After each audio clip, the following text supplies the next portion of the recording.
Why does it look like I'm wearing lipstick? What is this, man? He looks beautiful. No, thanks. What if I was and I'm just trying to cover it up? Well, the saturation's so high on this. Who messed with my settings? All right, so no poem this week, but I picked up 2 gold stars to add to the collection.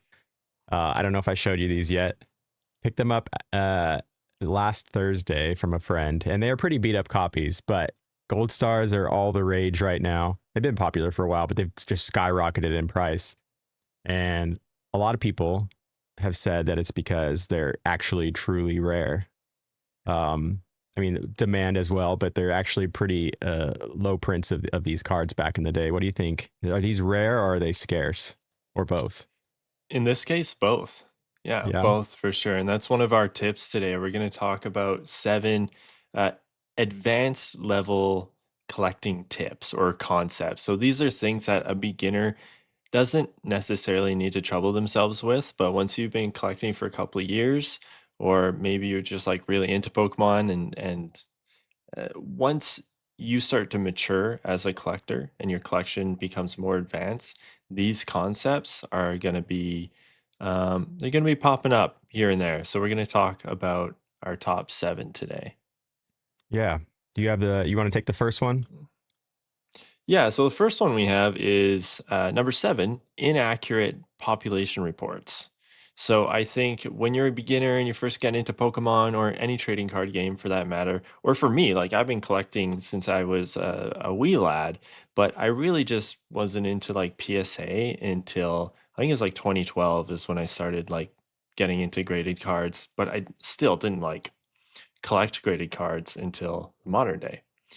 And so I think everyone's first impression of pop reports is that they're an accurate representation of the population of the grades in the hobby. Like I think everyone understands like PSA's pop report and CGC's pop report are 2 different things.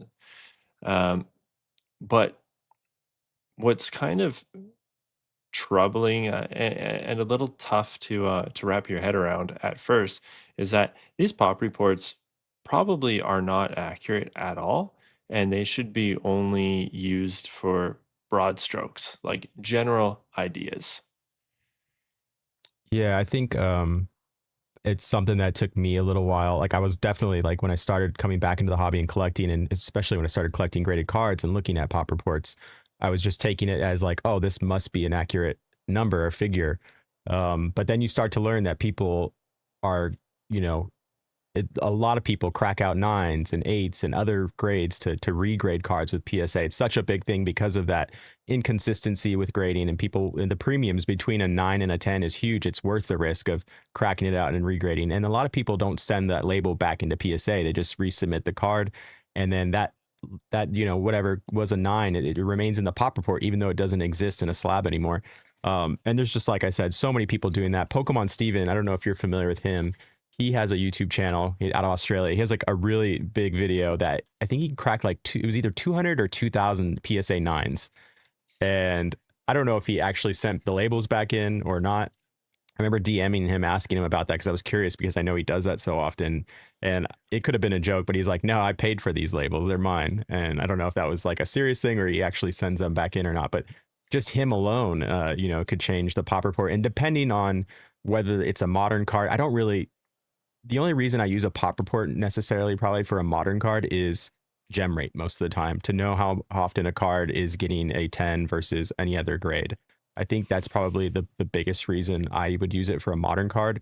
I more so look at pop reports on older cards, maybe just because that's what I collect, like vintage stuff, but those two can be very inaccurate. I think we saw, just as an example, the Top Sun cards, PSA used to not recognize the variation. There's 3 different variants of holo: the cracked ice, the block prism, and the prism.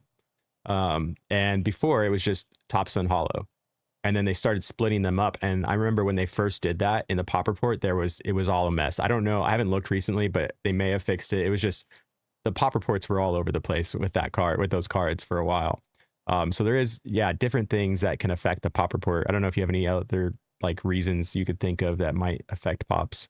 Well, there's many, many, many cases of that happening, not just with Top Sun, but there's Hmm. lots of variants in Pokemon cards, just in general, that the community has had to make a push and sort of like dogpile PSA and say, hey, we want uh, different we want these variations to be recognized by PSA, and that's happened dozens of times throughout the years. So what's that say about the pop reports? I don't know. There's also, yeah, there's some other nuances like first edition Snorlax from Jungle. I think there's a population of like, I think it's like single digits for Hmm. PSA 10 first edition Snorlax from Jungle, because the card is notoriously difficult to get a 10. So if you're a beginner, you're looking at pop reports, you're like, oh, there's only like X amount, and I have one right here. I think this could get a 10. Centering's nice, you know. It's you might not want to send it if you're really going for that 10, or you better go back and have another look and then another look, because thousands of these cards have been sent in, and less than 1% have gotten a 10. So there's nuances like that. Base set Magneton is a similar story, and Chansey, those are really hard to grade. uh, your point's great too. Like, I have some labels here. Yeah, I I've got got some more somewhere else, or I Yeah, should. I'm saving them. I promise I'm going to send them in. They're eventually going somewhere. I think that's a good point, though. Nuance. There's nuance within pop reports. It's not, you can't apply like a single rule to every single card's population report. It's a part of like the learning process and becoming an advanced collector and being in those communities. Like you said, the communities are the ones that actually kind of know, sometimes better than the population reports, how many of a single card is out there, or how often a card like gem rates, or what kind of different damages a card could like be more prone to having out of the pack. There's all kinds of nuance within population reports, and I think that's important just to understand that, instead of taking like the population report at like face value.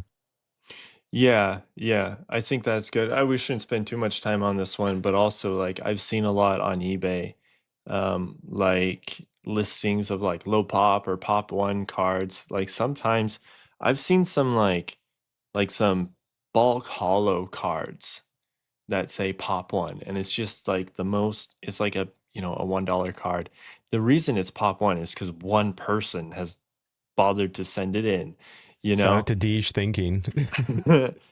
don't let if that's you, if you saw something like this recently and you've been thinking about picking that up just because of what the population says, don't fall for that. You can probably just send in a card and turn it into a pop 2, or send in 100 and turn it into a pop 100.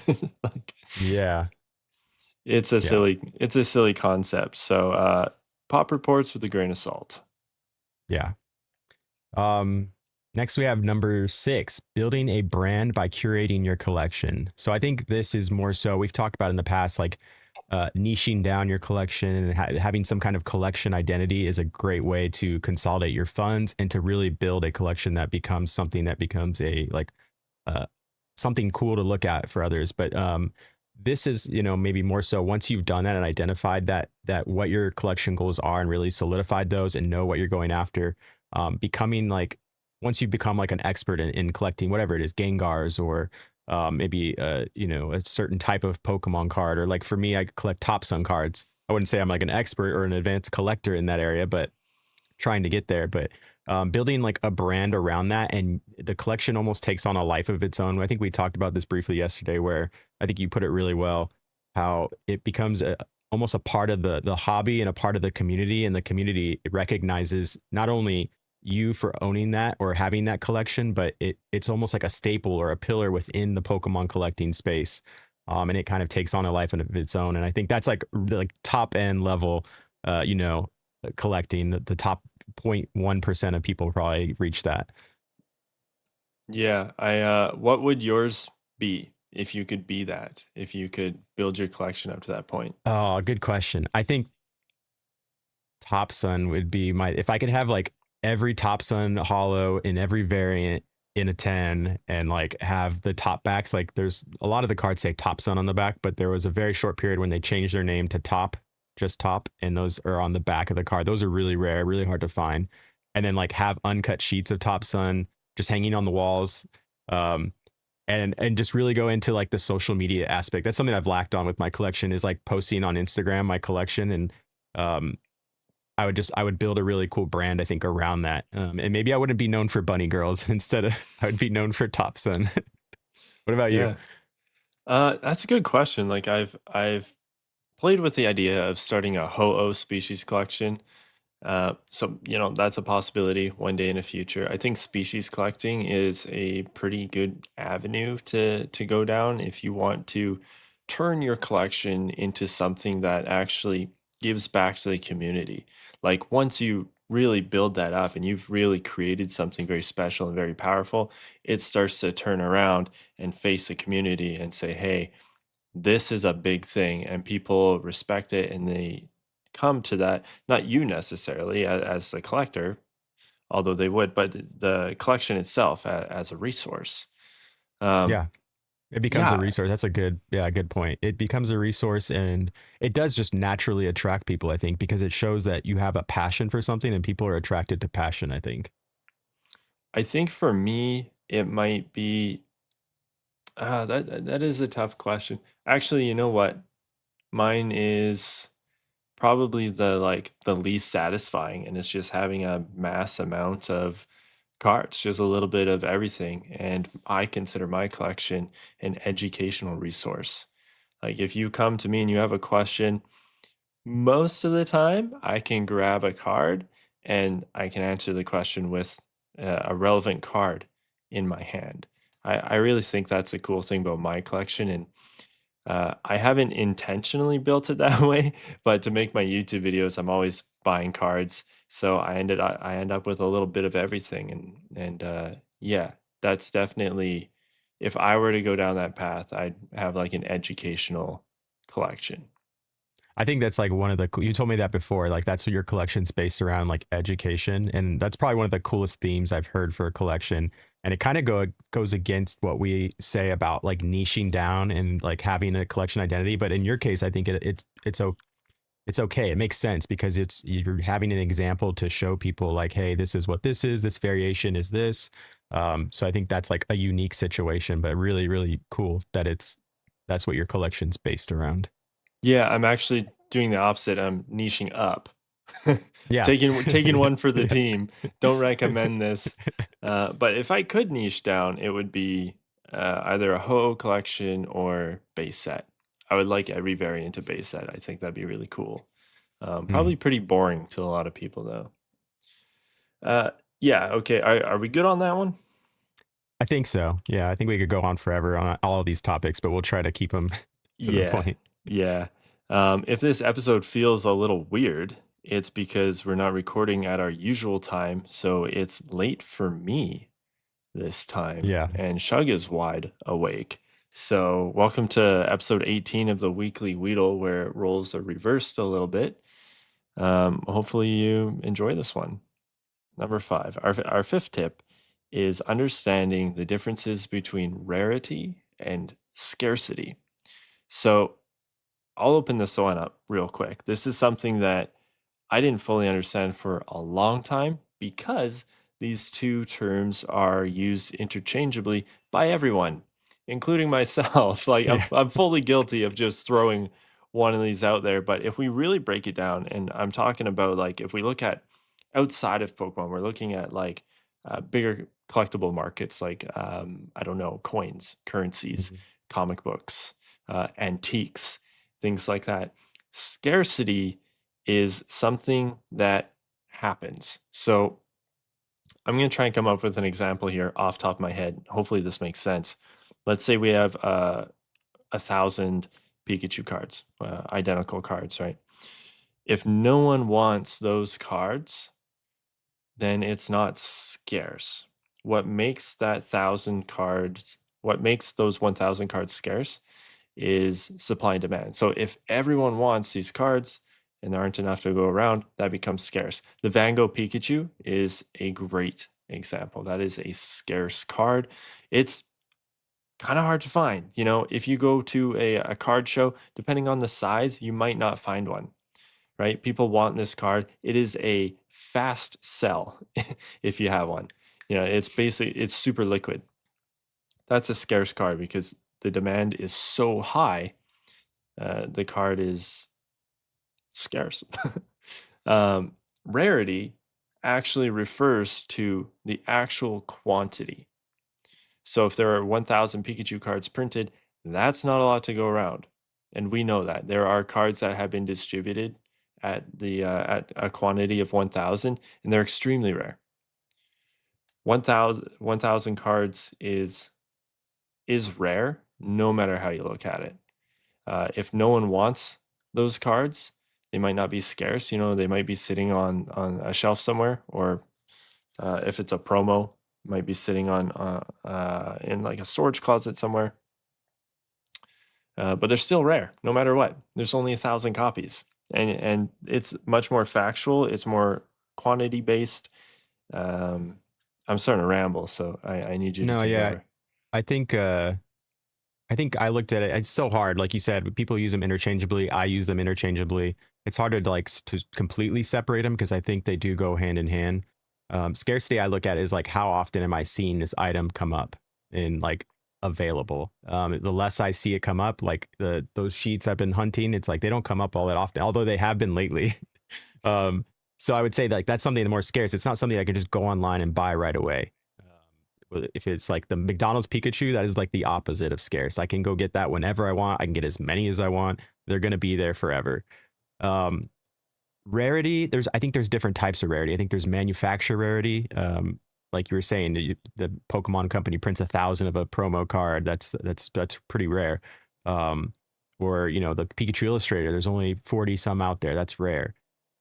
But then you have like the conditional rarity too for cards that are like Top Sun stickers that I've shown before. Like these cards are the conditional rarity is like a huge thing on these cards because they're stickers. They're so thin. People peeled them off. The attrition rate is high on them. The conditional rarity matters on a lot for certain cards.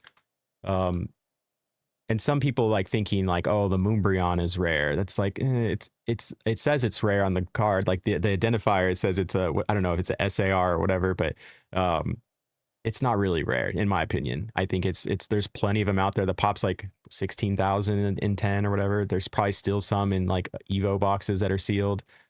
Even though it's like difficult to pull, it's hard to pull. I don't consider it necessarily like rare when you compare it to other things. Um, Yeah, no, that's a great point. I think PSA 10 Moonbryons are over 20,000 graded, by the way. wow. But yeah, that's not a rare card. Like Yeah. we know what the rare cards are, right? Like the snap cards, only 15 or 20 copies. That's Yeah. rare. Like that's Yeah. rare. Gold stars are rare. If we look at like a Google Trends chart, if you look at a Google Trends chart, if you search Pokemon cards, you can see when Pokemon was popular, it spikes, right? And if you look at the dips, well, Pokemon prints to demand. They have to get cards into the hands of TCG players. So they have to print enough to get past the collectors quite often. If you look at the low points in the hobby, you can see when Pokemon wasn't popular, Pokemon didn't have to print very many cards. Mm. And that is the EX era. It's one of the lowest points in the hobby. And that's why the gold star cards are rare and scarce. If we go back Yeah. to the Van Pikachu, I know I'm repeating myself. That's a scarce card.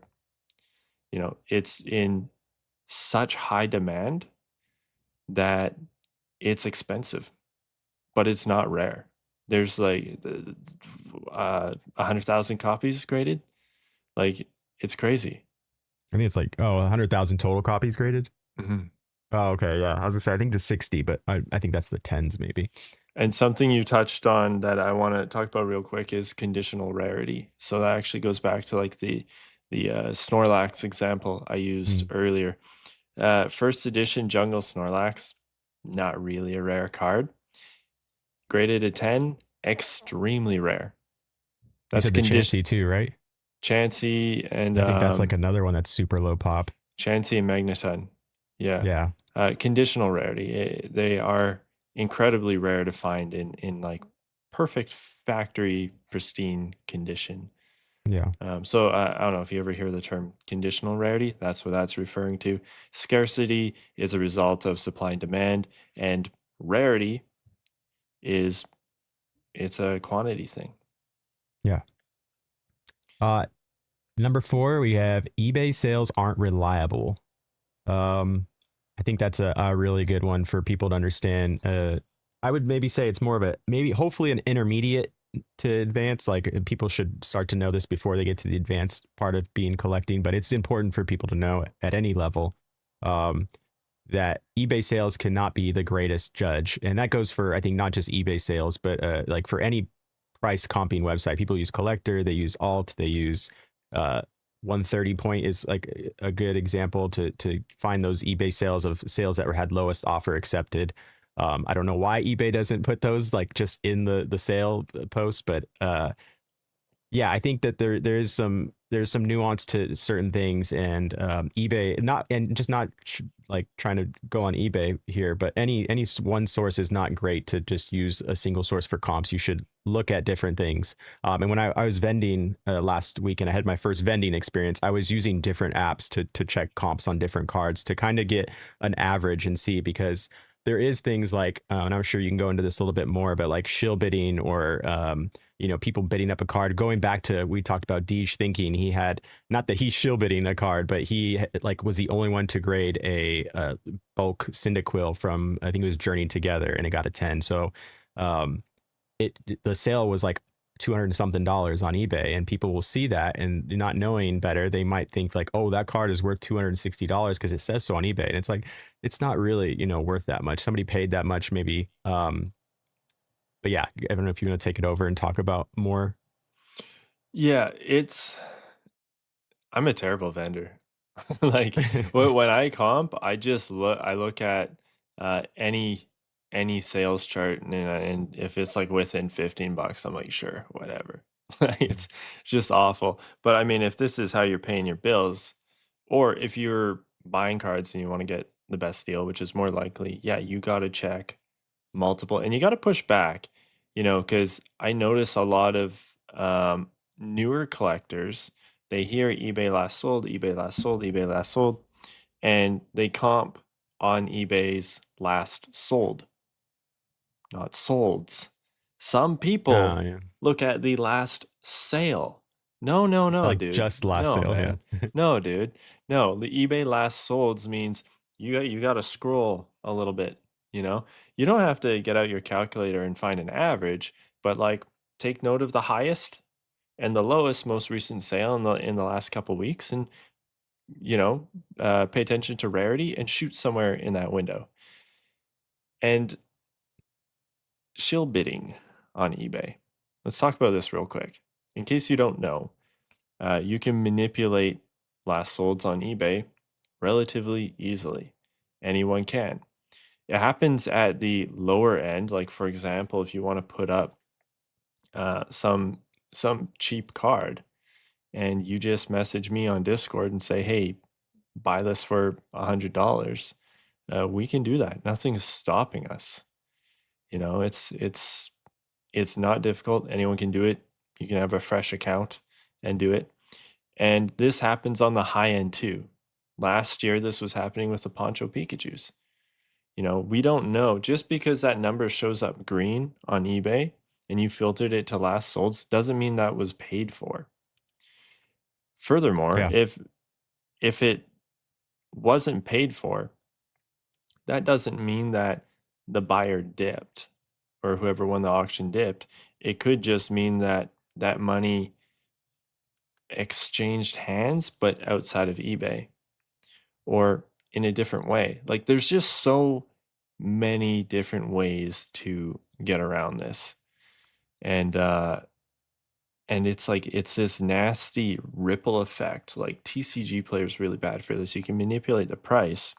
You and your buddy work out this shill bidding scheme.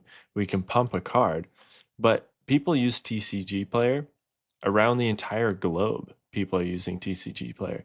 So I mean, think about that, right? These guys pump up this card, and then somewhere on the other side of the world, some kid walks into a card shop and the card owner checks TCG player and the card's gone up 700% in price. That doesn't make, that's horrible. It Yeah. sucks that this bad practice has such a huge like global ripple effect. But yeah, be aware of that. I mean, look further back than just the last few days. If you see that price jump up, ask yourself why. Be skeptical.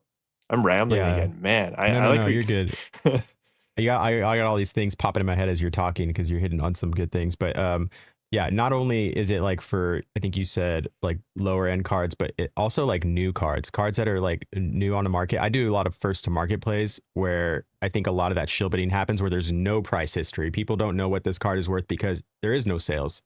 This is the first to market. So I think people try to work the price up and be like, no, this card is worth this much when it's obviously going to sell for a high price when it's first to market, but you got to watch out for that. Additionally, like people will comp last solds on eBay, but if they're outside of your geographic location, most people watching are probably inside the US or the Americas, and sometimes it'll be like a really high price for like somebody in Germany or another country, and I think that's because of like import fees and something. I'm not sure the exact reason, but I know I've heard a lot of people where they like in vending content, they'll be like, oh, that last sold's for like somebody in Germany, so and they kind of disregard it because it's so much of a difference in like a hike in price.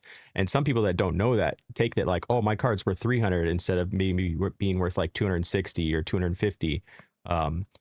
But yeah, that's another point. There's just so much nuance, and it goes back to like the type of card that we're talking about too. Like different things apply to vintage cards versus modern cards versus like smaller subsets within those two things as well. But just being aware of that again, like knowing, understanding that the price isn't, just like the pop reports, the prices on any one site that we comp on, it may not be reflective of like the true number, that it's worth. Yeah. Yeah, basically be skeptical. Yeah. Be skeptical. Don't This sounds harsh, but don't trust anyone, I guess. Especially if you're like at a card show. Do your due diligence.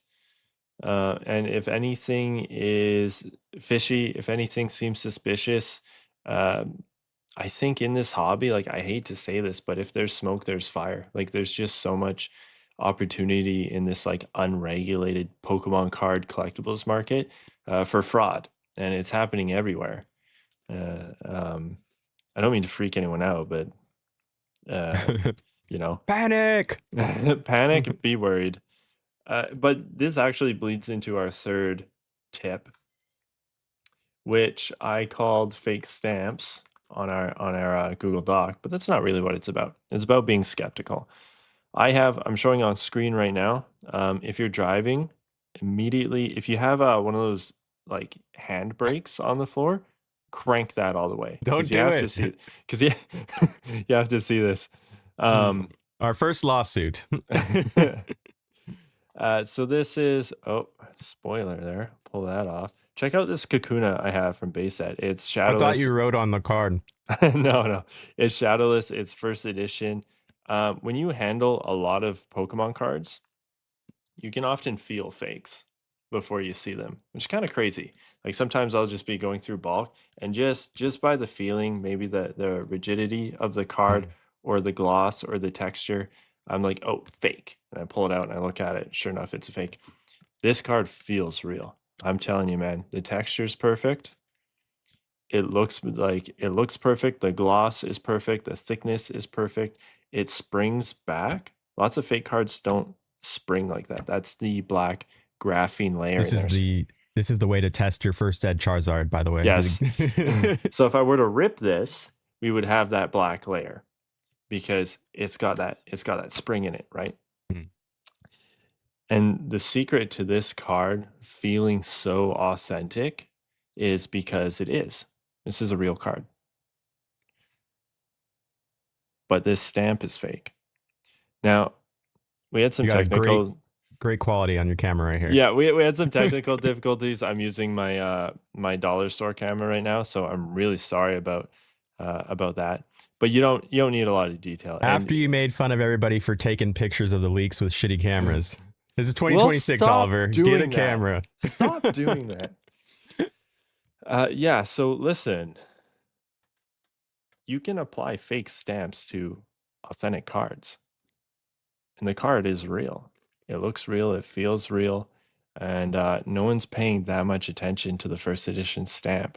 Okay, be worried, be scared, panic. This is a legit thing that is going under our noses. Now, when it comes to first edition stamps, and there's a bunch of resources on this, and I'm working on one, the placement is key. It's really, really, really difficult to get this little stamp to line up perfectly. And you need really good eyes or the zoom on your phone or a microscope in some cases. This stamp happens to, I have about a dozen fake stamped shadowless cards. This is the only one that really, really fooled me because that stamp is aligned perfectly. And the only reason I know this stamp is fake is because I can feel it with my fingernail. It's the only Oh, way I okay. can tell. It's like raised a bit. Yeah, it's raised a bit. And I'm sure if I scratched hard enough, I could Scratch it scratch off. it off because I've seen people do that. But I want to send this to PSA because Ooh. listen, if this is in a slab, if this is behind plastic, guess what? You can't feel the stamp anymore. Yeah. And There's probably so, several cards out there that already have that, like that are in PSA slabs or any other company slabs that they're probably not real stamps. oh yeah, and if you've been collecting for a while, if you're more advanced, then you've probably seen those threads on E4 where, PSA and CGC and Beckett have all slabbed fake first edition stamps. And Yeah, I think SM Pratt talked about it in a video years ago, probably like 4 or 5 years ago. He talked yeah, about yeah, it. yeah. And I'd like to push back on that a little bit. I respect SM Pratt like so much and everything, but something he says in that video is he can tell when they're fake because the fakes aren't good, Hmm. It looks good which to me. which is fine. I mean, that's true in 99.9, but then you have to ask the question, and perhaps this is more philosophical, but if the stamp is replicated to the point where you can't feel it with your nail and it's in the correct position, how would you be able to tell if it's fake? He says, I know they're fake because they're bad, but he never addresses the if it's good enough, how would we know? And Yeah. it's a little tinfoil hat. There's a reason I prefer shadowless because there's no stamp. If you're freaking out about this, like I was a while back, grab some first edition Machamps. They're all first edition, therefore you can't fake the stamp. Hmm. And that's what a real first edition stamp looks like. Anyways, I went on for a little too long, but my point here is that this really kind of bleeds into a lot of the hobby. I'm not talking about just the first edition stamp, but Fake cards. Yeah. if you go on eBay right now, you're going to find some pre-release Raichus for suspiciously cheap prices. Yeah. Um, Same situation, authentic Raichu, fake stamp. You can stamp authentic cards. People like your average Joe at a card show is inspecting the card, not the stamp. So be skeptical of that kind of thing. By the way, there are fake slabs out there. Just because a card's in a slab doesn't mean the slab is authentic. Maybe the card is, maybe the card's not authentic. It Or sucks. real slab, real label, but the card switched out. I think you showed that with your Chansey in that short you made, right? That's right. I opened a PSA slab, not with some tool, but with my fingers. That's it. I just went around the edges and I worked at it. And if you watch that short, it's sped up because it took me about 5 minutes. And I was also swearing because it hurts. Uh, but yeah, you But can open these without damaging them. You can swap out the card or swap out the label or both, or like what we saw a few weeks ago, someone used acetone to wipe the text off of a label and then print new text onto the label. So label's authentic, yeah. card was authentic. The case actually wasn't authentic, but that was weird. You could totally do that with an authentic case. Label was authentic, but the ink on top of the label was fake. It's Um, getting a lot harder. There's just so many things, like you said, fake slabs, fake cards, first edition stamps that are faked. There's fake packs, resealed packs. It's like kind of all under that umbrella of just fake or fraud, kind of not real items or items uh, advertised as if they were real.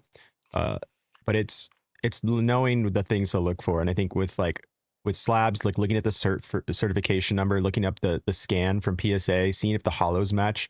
So in like the case of you switching out the Chansey for education purposes, somebody could look at that cert number on PSA's website, look at the scans, and see if the hollow actually matches. Like if you were to list it for sale on eBay, see if that what your sale post shows of the hollow pattern on your Chansey matches the PSA scan. And if they don't match up, then okay, red flag. I know that that's probably not, something's going on there. Don't buy that card. And there's all kinds of things like for Japanese, like reshrinked boxes, because we can't get boxes with shrink wrap. Not you can get them; they're out there, but you can't get them from a store. So people will either like open a shrink wrap box, take out the hit, and then reseal it with shrink wrap. There's ways to look at those boxes and notice like differences in the shrink wrap that kind of like a giveaway. But just learning those different things is important. And so like educate yourself and research a little bit before, especially with like bigger items like first ed stuff like we were talking about. Those are expensive things. Yeah, one thing that I hear a lot, just because I deal with like people who are new to the hobby on a regular basis. Um, your card's fake. A lot of the time I'll get an email, be like, I've had this since I was a kid. This is my prized card. I took it everywhere I went, and I'm going through some financial trouble, and I'm thinking about selling it. And I'm like, oh man, your card is fake, right?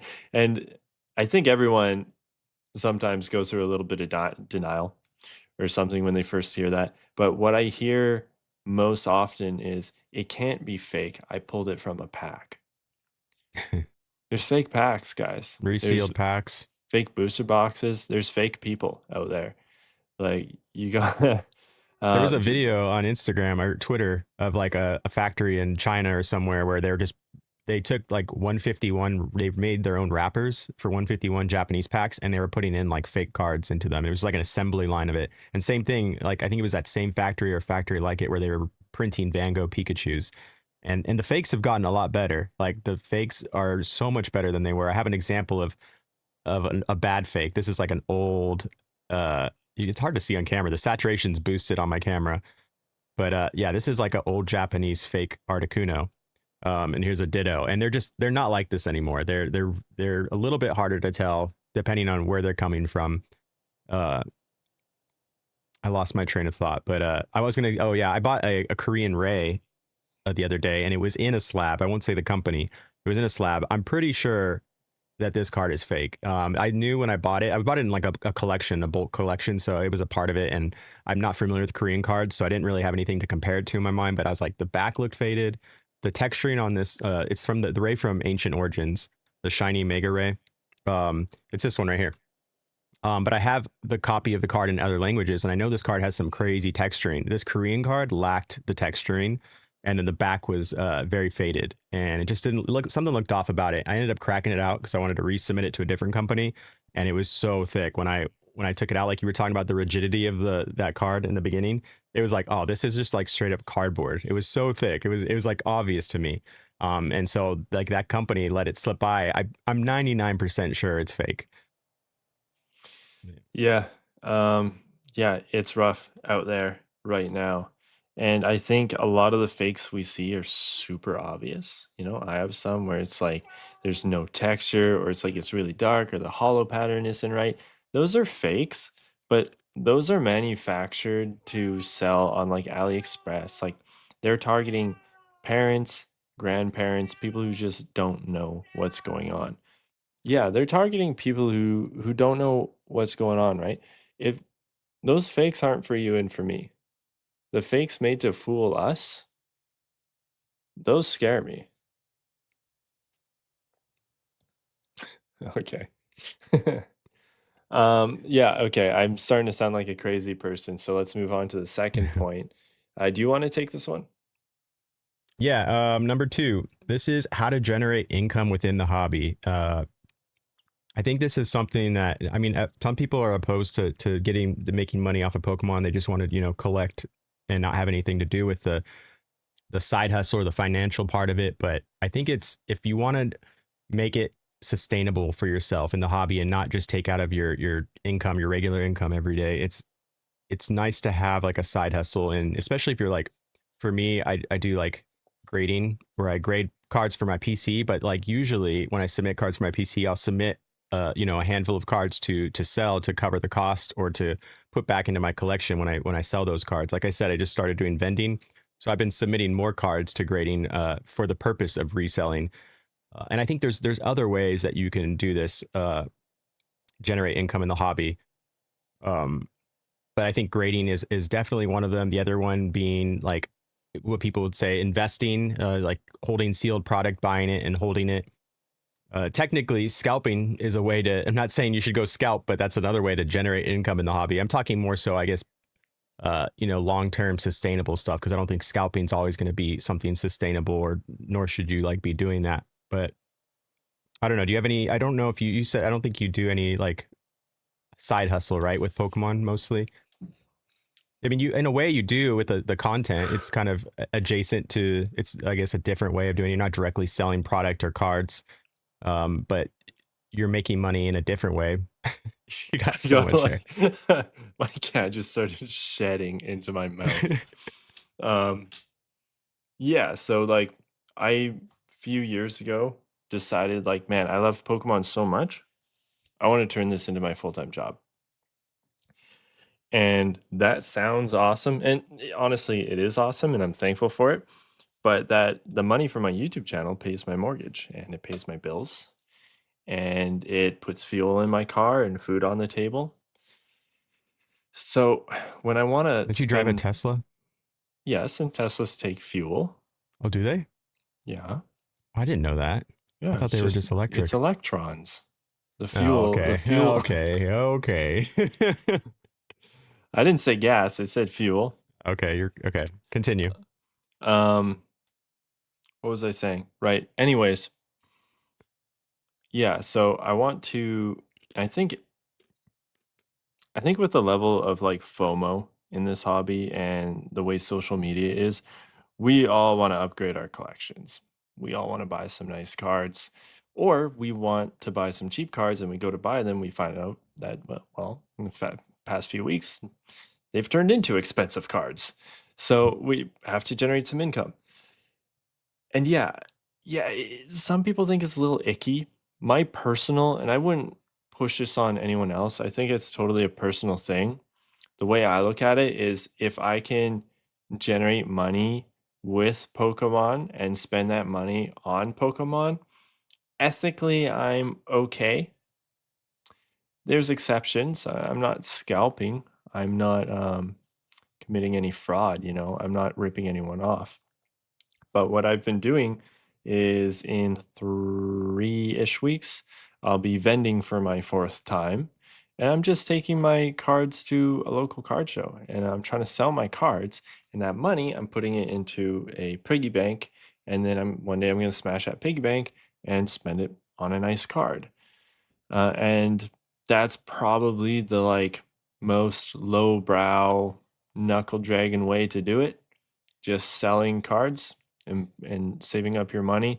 A lot of people are a lot smarter and they get into Pokemon in different ways. You know, they have an eBay store or like you've got first to market grading plays and stuff like that. I think, yeah, once you become an advanced collector, something you have is inventory, often pretty good inventory. Uh, or in the financial world, you might call it an asset or leverage. And you can use that quite often to make more. Yeah, I think yeah, I think maybe like the flipping or the investing in sealed product is more maybe base level, like maybe beginner to intermediate. What Sure. you're doing, I think, with content, I think that's probably more on the top end. Like I see a lot of people recently, like Jodo Jake, who, and this kind of ties into number 6 when you're talking about curating your collection. People that have like really delved deep into like building their brand around their collection have maybe some of those people like started doing content and they've kind of blown up with the content. So those two kind of go hand in hand. I've seen, and you get that recognition because of your the curating of your collection. It's become such a piece, like we said, in the hobby. And then you can do content, and people are inviting you to events, and then people are wanting to have you do like sponsorships for their company because you're a name in the hobby. And so that's another way of like a more advanced way to maybe make income from the hobby. So yeah, just when you were talking, I kind of thought of that. But That's a good um, one. I mean, content creation is a thing. Like that's another side hustle. I mean, you got buying and selling cards. I'm not big into that. I guess it's no surprise that I gravitated toward content creation, which is extremely competitive. But if you can take a swing at it and be consistent, it's not that hard to generate a few bucks. And depending on what cards you want to buy, that might be enough. Maybe not. Maybe you should go and gamble all of your money. rip some packs. Yeah, yeah. Our number one point, and I think this is a good. I think this is worthy of first place. Like this might be the most important advanced collector tip. This is something that you don't really understand until you, as a collector, have matured. This is something I'm still struggling with, and just on a factual level, this is something that none of us understood unless you came from a different market, and that's hype cycles. A collectibles hype cycle is documented, it's researched. This is a real thing. Before Pokemon cards, this was sports cards, it was antiques, currencies, comic books, all those things I listed before. Basically, what happens is we have um, a trigger of some sort. Something makes Pokemon cards go boom. Some big hype. Logan Uh, Paul, Logan Paul, Pokemon Go, COVID. Yeah, Pokemon COVID, Go. Pokemon Pocket, um, the Wall Street Journal telling everyone that Pokemon performs better than the S&P 500. Logan Paul again. It's Gary King Pokemon on Pawn Stars. All of these things can trigger a hype cycle. Sometimes they don't. Sometimes they do. Sometimes we call it a mini hype cycle. Sometimes there's hype cycles within hype cycles, however you want to cut it. What happens is a boom is triggered, a hype cycle is triggered, prices ramp up. And for this to happen, people outside the hobby have to come in. And that's a really important point because I was arguing with someone about one of our recent triggers. They said, oh, it was prismatic evolutions. That set was the trigger for this hype cycle. And I said, no, that doesn't make any sense because people who are collecting Pokemon cards got really excited by prismatic evolutions. People who work trades and don't collect Pokemon cards and they're interested in other hobbies and other things and don't think about Pokemon cards, they didn't get excited about prismatic because they didn't collect Pokemon cards. However, they downloaded Pokemon Pocket because that got marketed to everybody. And then they thought, you know what? I'm having so much fun. I'm going to go to the store and I'm going to check out Pokemon cards. And Prismatic happened to be there. That's a good point. Yeah. And that hype cycle can't go on forever. It has to, people like to say the bubble pops, but it has to come down. It has to crash. Those are pretty dramatic. In a more scientific sense, we would call it a correction. Yeah, I think there's a point where like eventually we're over evaluating things. We're giving it a value that is not doesn't make sense to the market, and then that's when we start to see that correction, and then the prices come down, and then maybe they're at a new low. Pokemon's obviously a big IP and it's growing year to year. So it's never going to go back to what it was in 10 years ago. But I mean, it could all crash, I guess, but likely it's not going to go back to those prices ever. So every hype cycle, there's a new floor that we get to, and it's higher than the last floor. At least if you look at it on a graph, it appears that way. I And think it's important. Go ahead. that's a stabilization phase. So we come Yeah. there's a hype, there is a correction, and then we will restabilize Mhm. at lower prices than the peak of the hype, but it's a new low. And Yeah, once it's the you market understand, figuring out like where do we actually value this as a together, because some people will value it too high, and then some people will realize, okay, there's a lot more of this out there than people actually want it, and then that corrects, and like you said, it stabilizes if the market figures it out eventually. um, I think it's really important for people to understand this, and it's kind of hard, like you said, it's difficult because people FOMO. I still struggle with like, okay, everybody, like once I see people have an interest in something I want, I'm like, I got to get it before it goes away, and before I can't get it, or before it's valued super high. I don't think there's anything outside of like the really rare promo like snap cards or something, but I don't think there's anything that's not available today that I can't get, that I couldn't get, or that I wanted 5 years ago that I can't get today. Like I could still, there's a way to get it. It might be more expensive, but it's not gone. It didn't disappear. Like I might have felt like, oh, I'm never going to be able to get this again. It's possible if I work towards it, to get something, that I want. But I remember back when I first came in, I was like, oh, I'm never going to get one. It's going to disappear. And it's like, eventually I worked up to getting it. It might have been a little bit more expensive than when I first wanted it, but I worked up and I was able to purchase that. Like the Top Sun Charizard, I always wanted one in a 9. I can't afford a 10. I knew that, but I was like, man, if I can get that, that'll be like awesome. I don't know if I'll ever be able to though. And I worked at it, and a few years later, I actually got one.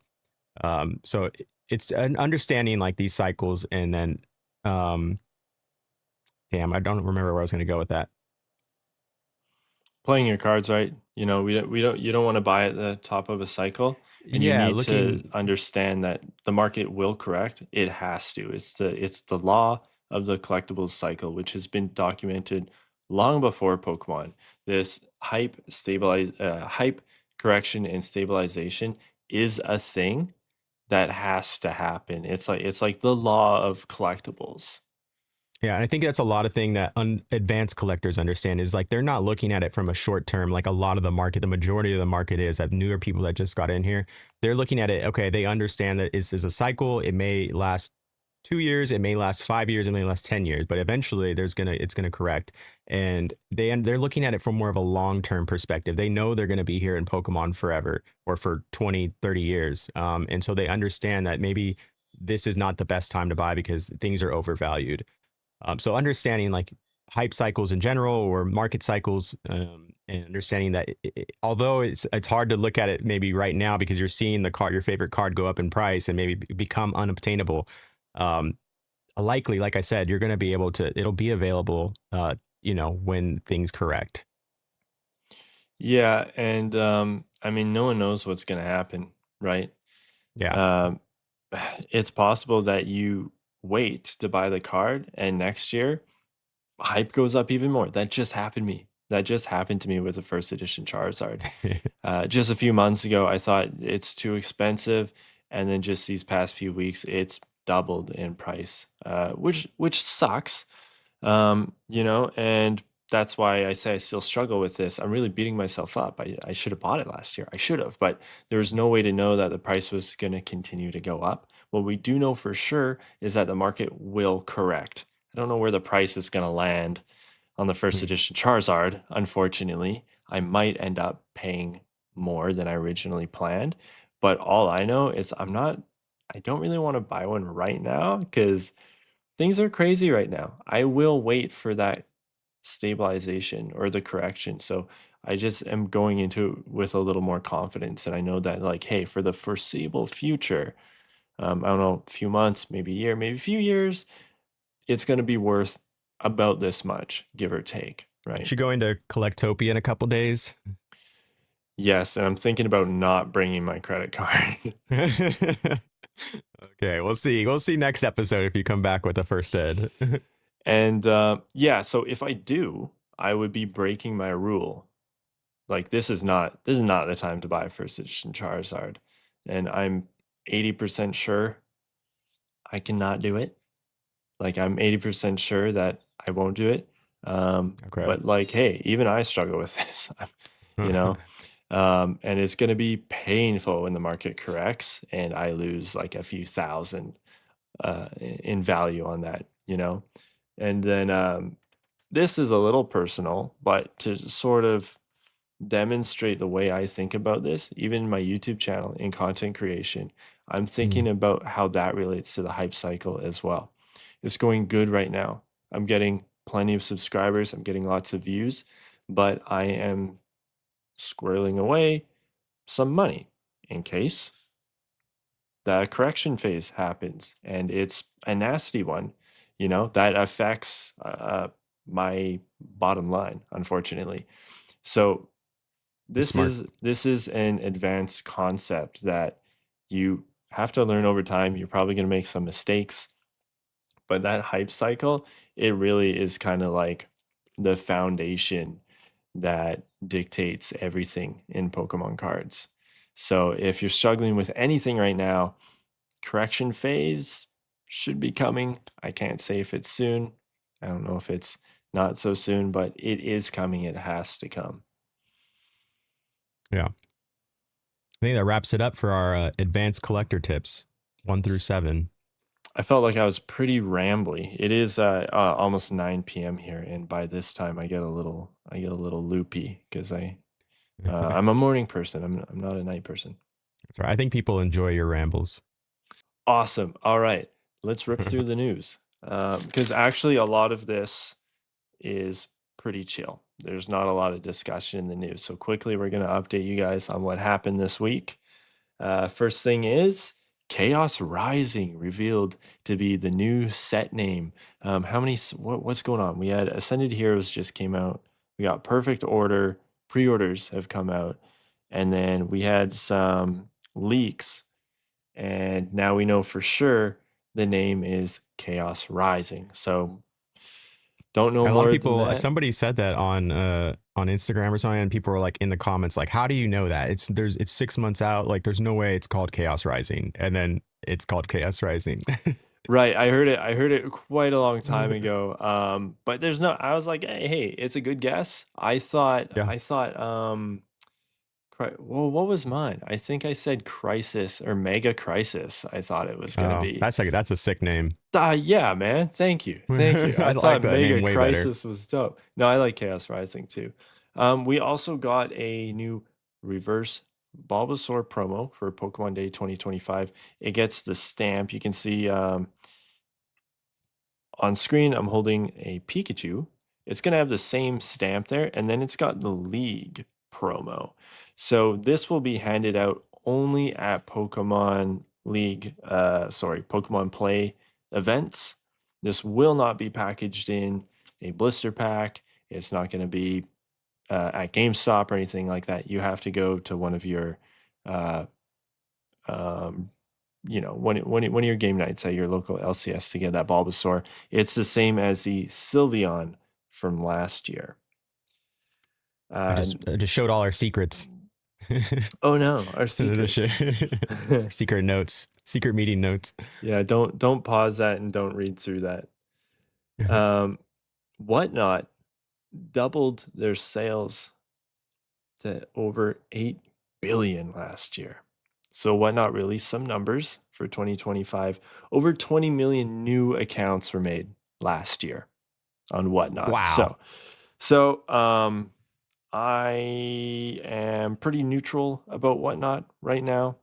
I'm not intentionally promoting it. I'm also not going to rip on it.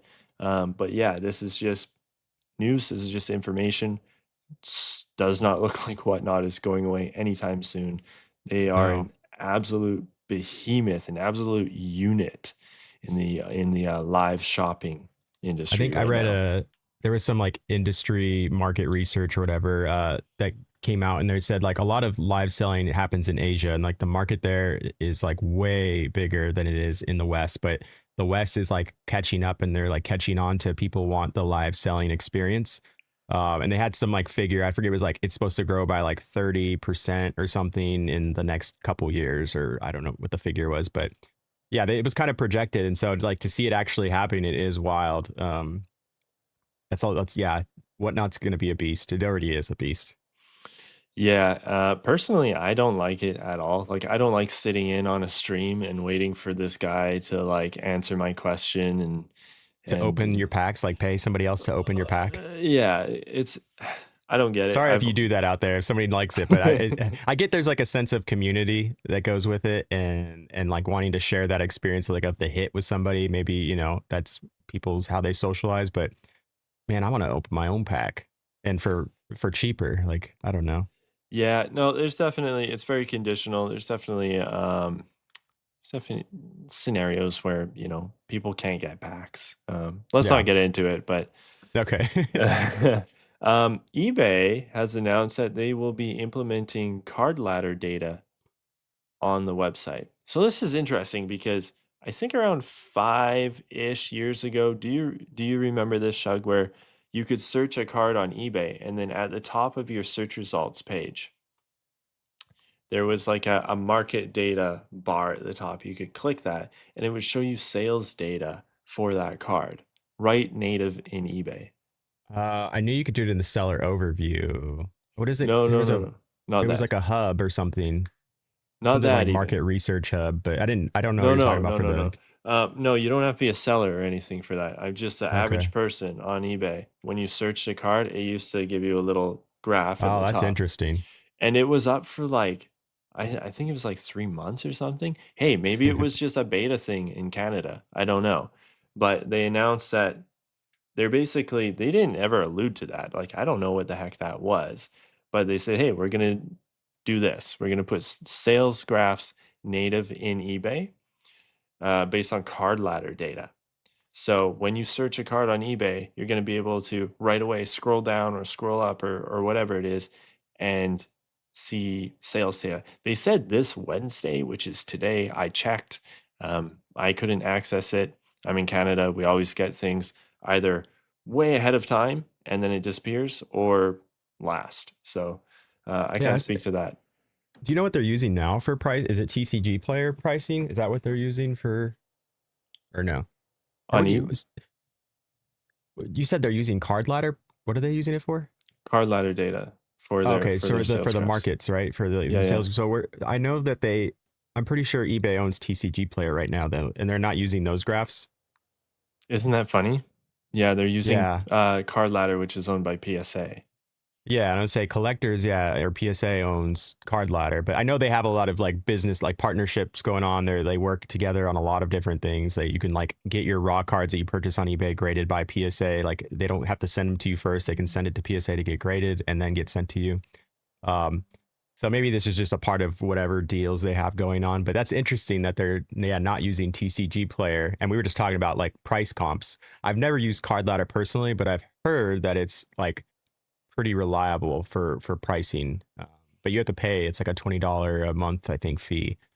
They have like a lot of like market data and stuff like that, projected like values for like a year or so out from what I've heard. So I don't know if it's personally, I can't say I could speak on it from a personal experience, but I've heard it's better for like comping cards and prices, more reliable data maybe. Yeah, if it's not as easily manipulated, that'd be fine. People go to eBay for last solds. So if there's a sales chart there that doesn't align with the last solds, what are Yeah, what are that's we gonna do? You and I might be able to figure it out. Our beginners, uh, it's I don't know. This could be messy. yeah. Um, Hopefully it pops up. They said this Wednesday, unless I'm dumb, maybe we'll report on it next Wednesday and we'll have Mm. access to it. Next thing is I don't even know. I wasn't even sure if I was going to mention this, but the McDonald's cards are confirmed to not be happening this January to March. So we talked about that previously. PTCG Radio did a whole thing, said like, "Hey, this was a rumor traced back to this guy who lies and spreads rumors." And a lot of people were like, okay, but how do we know for sure that it's not? Like, we need confirmation. Well, McDonald's announced their toy lineup for the first half of this year, and Pokemon cards are not in there. So confirmed by McDonald's, no Pokemon cards for at least the first half of 2026. I think a lot of us are kind of share the opinion that it's probably not going to happen this year because of so many reasons. But yeah, if you were hanging on to that rumor, it's been confirmed untrue. Um, Oh, did you okay. did you see that there's like some kind of Pokemon announcement at the Super Bowl? Yeah, so I saw Merck's Son of a Merck's video. He just did a really good video on it where he talked about people were like speculating that they're gonna drop some crazy information on the Super Bowl commercial for Pokemon, and he was kind of like saying like they're probably likely not going to, because Pokemon Day, they usually do that February 28th. That's when they release information. And he pointed back to like 10 years ago, the 20th anniversary, when they did do a Super Bowl commercial also. And it was just like a more of a commemorative thing than anything. They didn't really leak any new information or anything. They had like a lot of Easter eggs, and he went through the commercial. Go check out his video. Some of them did a really good video where he pauses like through the video and like explains all the Easter eggs from that last commercial. But it's more of a fun thing than anything. So it's really cool that they're doing it. So we can see like watch, and that's like one of the best parts of the Super Bowl, I think, for a lot of people, is the commercials. Yeah, definitely my favorite part. Um, I think that's exactly correct. Is that people are like, "Oh, it's the 30th anniversary set, Charizard reprint." Like, no, guys, Pokemon Company is struggling right now. Like, they're barely keeping up. They're not going to shoot themselves in the foot and do something like that. Also, Pokemon cards isn't the same as Pokemon. Like for Yeah. the Super Bowl, it's gonna be like an awareness type of promotion, if that makes sense. Last news Collect is this they're like sports first collectibles site. They report on Pokemon every now and then.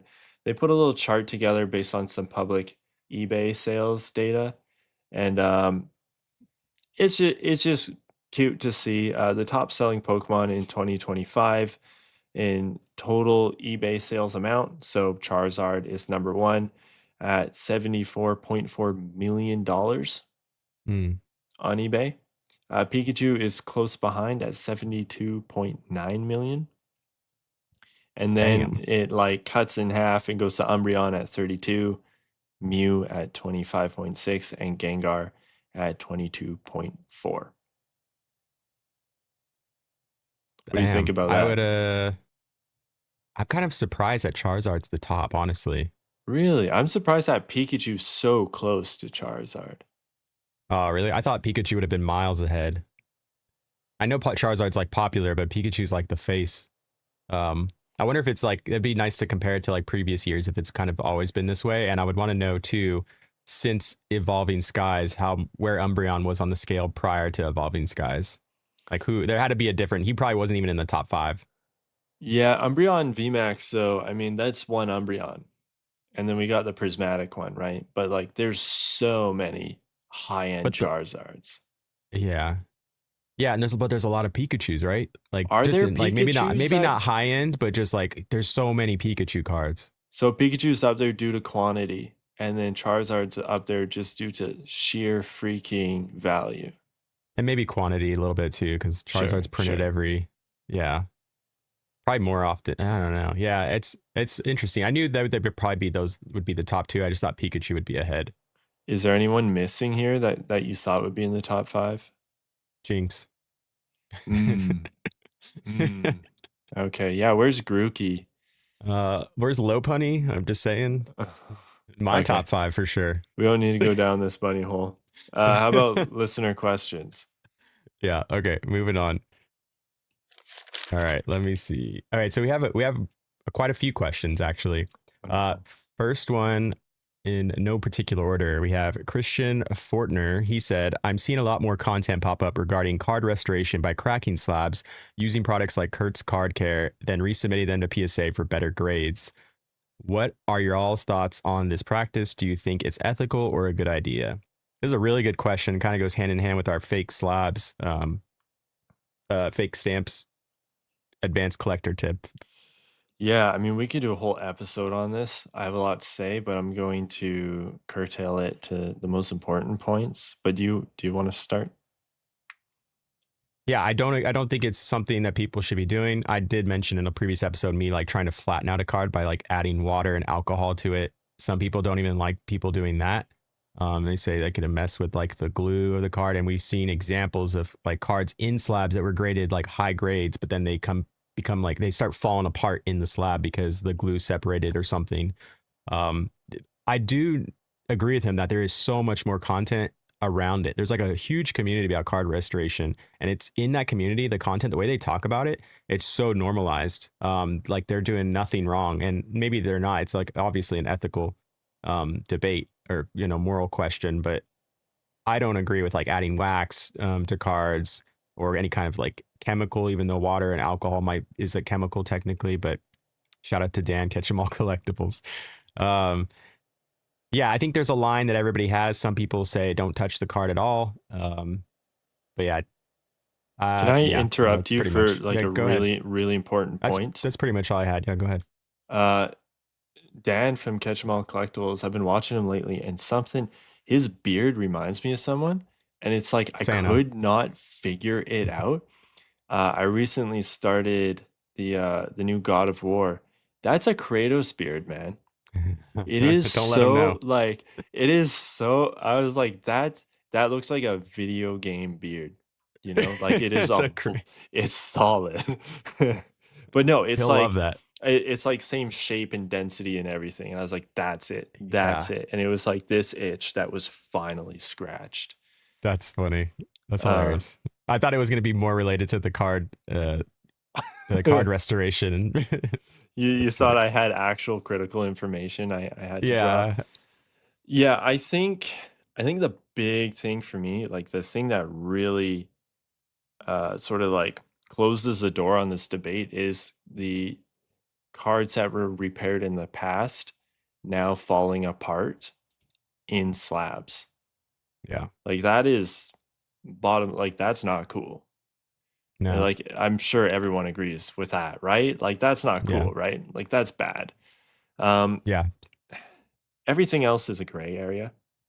I think personally for me, um, if there's some dirt on a card, we can clean that off, right? Like grading companies offer that as a service. Like you can wipe fingerprints off and yeah, dust. If there's a little bit of like dirt from, the late 90s or something, you get a cotton swab, a little bit of water, get that dirt off. You don't want to scratch it off with your nail. So obviously you're going to soften it with a little bit of H2O and get it off there. I think that's fine. And this is my personal opinion, but when you start adding things to the card, I don't really like that. You know, and it's scary because if a card has like a wrinkle in the foil and you can kind of rub it and get that wrinkle to sit back down, I think that's cool.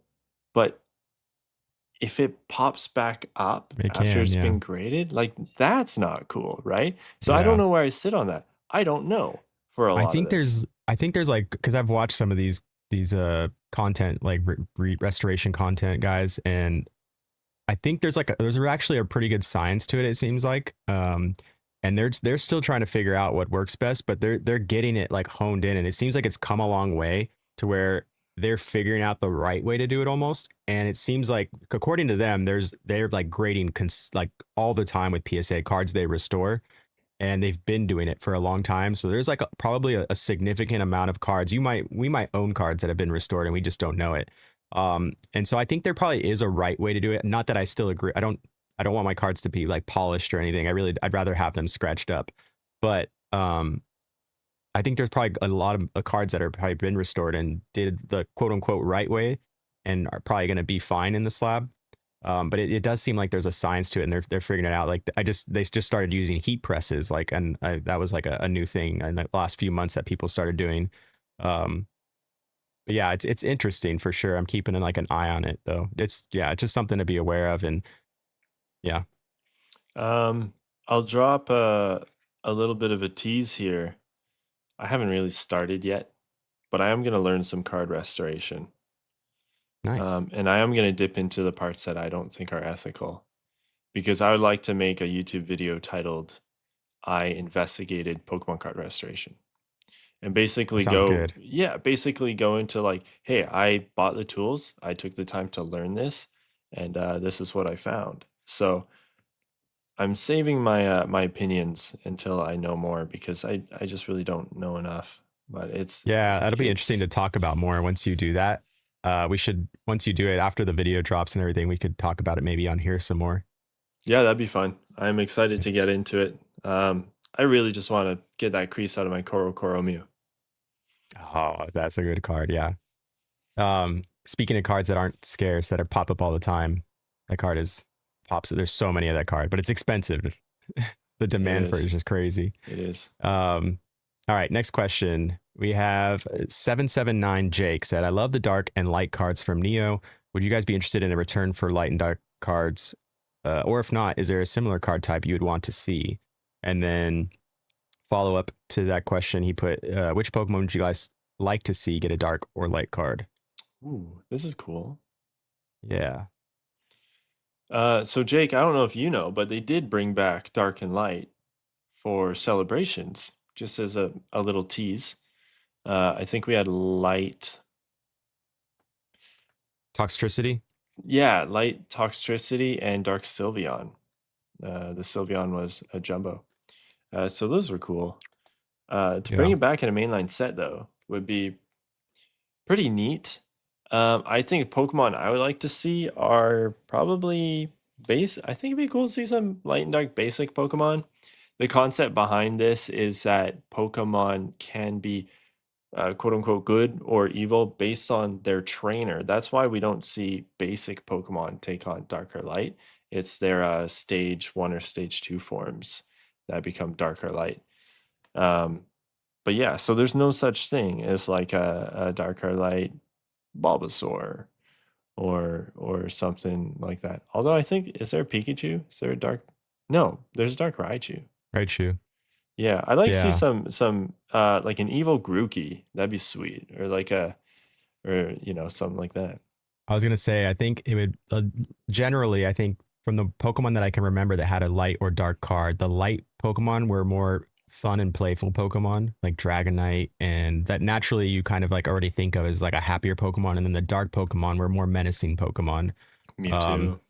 yeah, and so I think if they flip flop that and gave like Gengar a light Gengar, and he's like happy and like or like just Pokemon that you wouldn't think of as like a evil type, maybe make it evil. I don't know what Pokemon you could think of, like Dark a Jiggly. Togepi. Yeah, Dark Togepi. That'd be a sick card. Dark Jigglypuff, like some crazy, like swaps. I think that'd be really fun if they Or did like that. some legendaries maybe like Light Eternatus or Light Ooh, Giratina yeah, like Giratina. or Dark Yeah, I think that'd Arceus. be Dark Mew. Like I Yeah. never see a Mew. The Mew's always happy, right? Yeah. That'd be Dark a Jigglypuff. Yeah, that'd be fun, man. yeah. I think that would be really cool to see Pokemon in like a way that you don't normally see them in the arts. That'd be fun. That was a great Yeah. question. Thanks, Jake. Yeah. And then last question we have is from Dimitri Luke. Who is the strongest Pokemon? I remember from my childhood it was Mewtwo.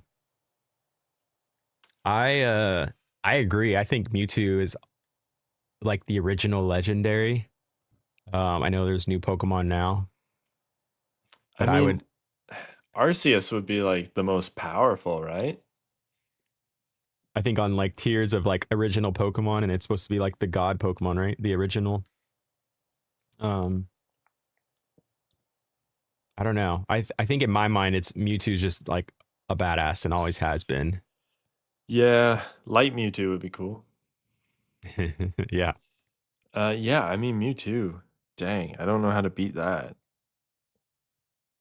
Strongest Pokemon. Rayquaza. Any of the legendaries, right? Not any of the legendaries, but most of them. Most of them, yeah. Um, who would be? Yeah, I don't know. That's a tough one. I mean, Miltank.